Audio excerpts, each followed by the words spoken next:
My dog barks a lot inside the house. I think many people struggle with their dogs barking at home. Like, wait, you did it again or not again? How many times do I have to tell you? No, this kind of barking happens when we don't intend it to. For those struggling with barking at home or those who want to prevent it, I'm happy to help. Like when they bark woof, woof, woof to get your attention and you give it to them. Or when they are anxious, scared, or feeling overwhelmed and barking, if you think, oh, I guess I have no choice, and go to them. It's like saying, see? And you become a monster. The fifth and final important point is to do this. Hello, I am Yuto Matsuo, a dog training expert and dog trainer. On this channel, I provide practical training tips you can use at home right away based on my 15 years of experience as a police and family dog trainer. Let's get started today. Yes. My dog barks a lot inside the house and my neighbors have complained about it. What should I do? That sounds tough. When do they bark? They bark at the doorbell or outside noises, and they even bark late at night. They also bark when they see shadows of people. Shadows, right? That's a common one, isn't it? I'm sure many of you watching this are struggling with barking at home. If you don't address this barking correctly, it can become a real problem that interferes with your daily life. In fact, at my training school, barking is one of the most common issues we see. There is barking on walks, barking in the car, barking while out, or barking at home. But the most common one is barking at home. If humans correctly understand this barking at home and approach it the right way, it can basically be reduced and improved. However, if you use the wrong approach, it can become so difficult that it interferes with your daily life. Or you might even get complaints from neighbors, which I actually hear about in the field. So in this video, I will explain 5 important points on how to raise a dog that does not bark, specifically for the home, that I want everyone to know. By the way, the last one is truly the most essential piece of information. By knowing this final point, after mastering the first 4, you will get closer to improvement. So if you are struggling with barking, or if you want to live a calm and peaceful life at home without barking, please be sure to watch until the end. Before we get into the main topic, there is one very important premise to understand. Knowing why your dog is barking is crucial. Yasu-san, do you know what kind of barking your dog is doing right now? I don't know. There is always a reason why a dog is barking. Whether they are barking out of wariness, excitement, aggression, nervousness, or anxiety, there are many different reasons. It is extremely important for us humans to first correctly understand the cause and the reason behind this barking. If you don't grasp this correctly, you'll often end up using the wrong approach. For example, a dog might be barking out of wariness, but the owner mistakenly thinks it's out of nervousness and approaches them the wrong way. For example, the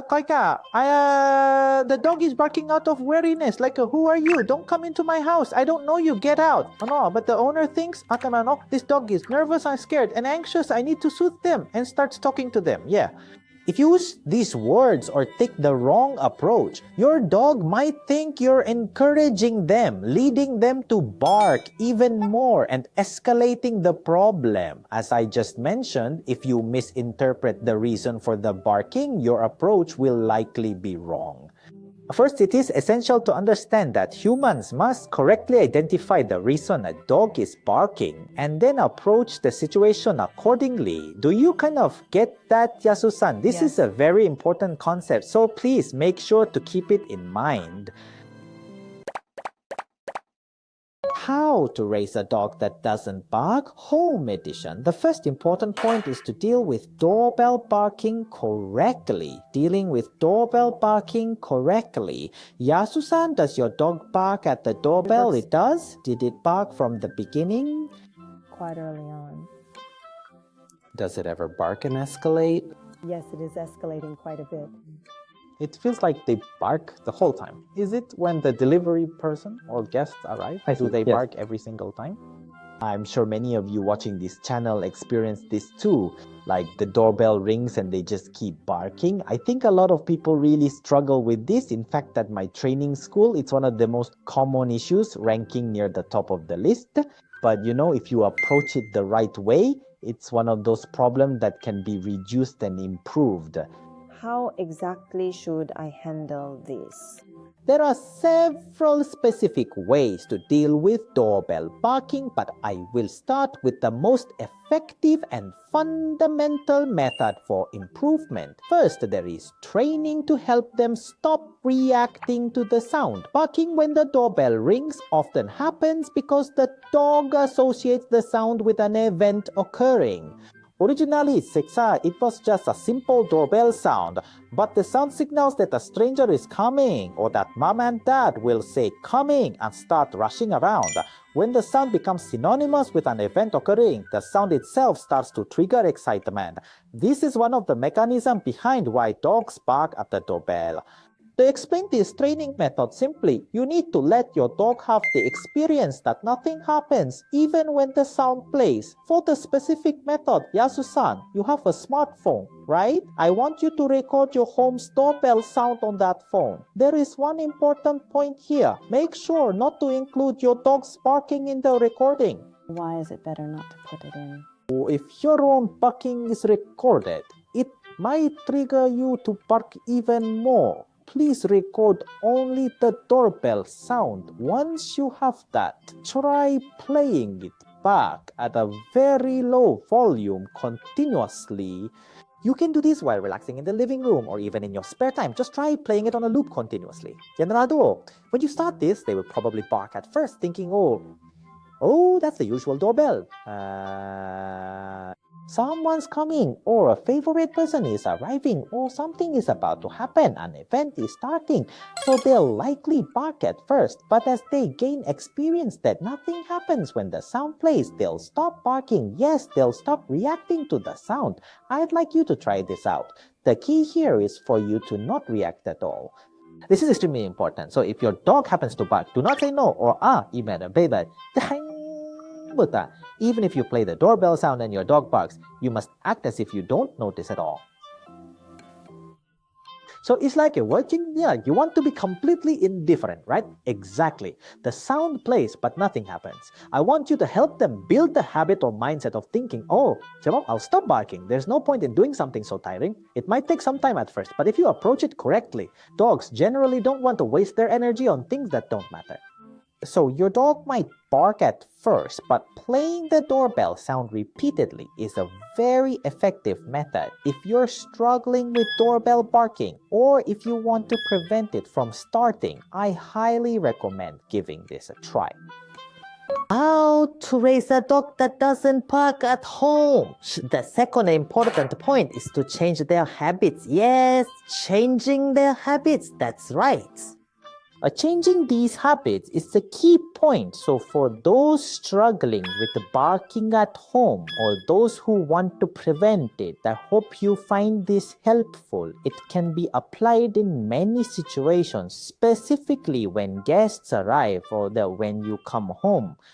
Also, there are cases where they demand food, walks, or treats excessively. There are other examples, but this kind of barking often happens as a routine. In these cases, humans might be unintentionally encouraging the dog's barking. Suppose you have a dog that loves people and the guest arrives.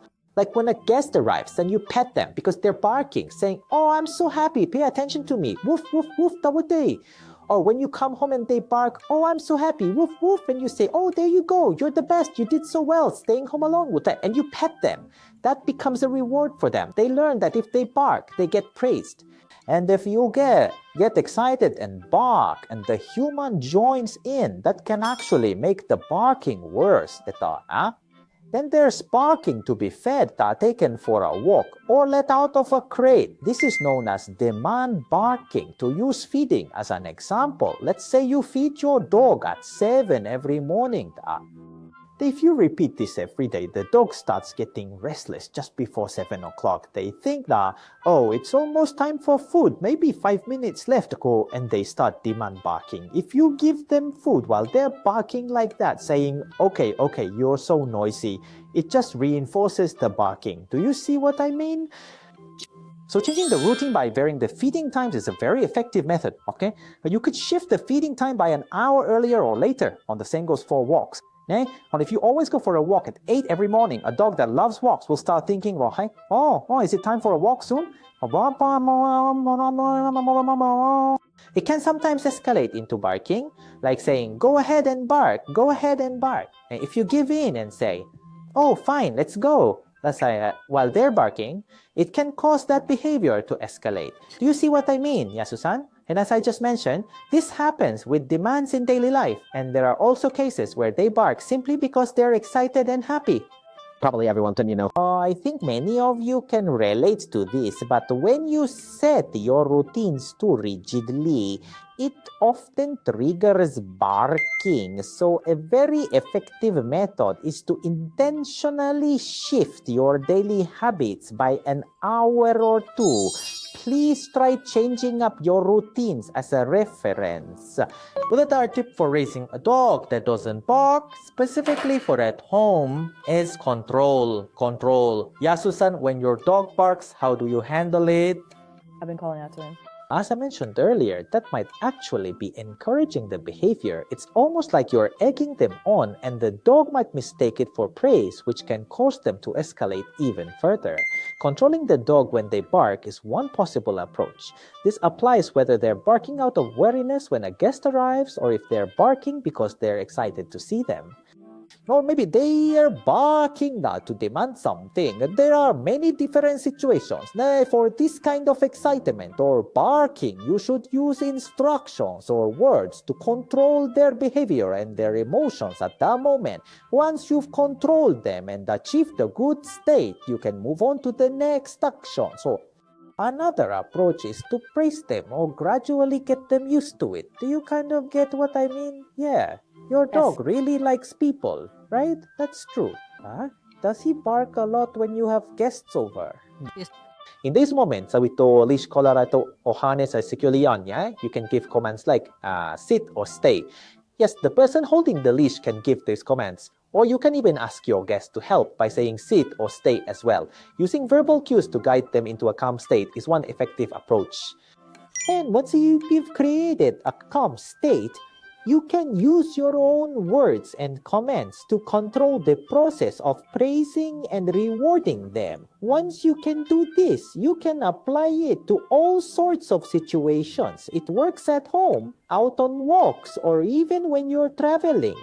So you will be able to control your dog's behavior and emotions in various situations. So please keep this in mind as it is very important. When doing this at home, there is one key point. It is easier to control them if you keep their leash, collar, or harness on while you practice. So, How about you, Yasu? When you give commands at home, do you use a leash or anything like that? I have never used it inside the house. that's right.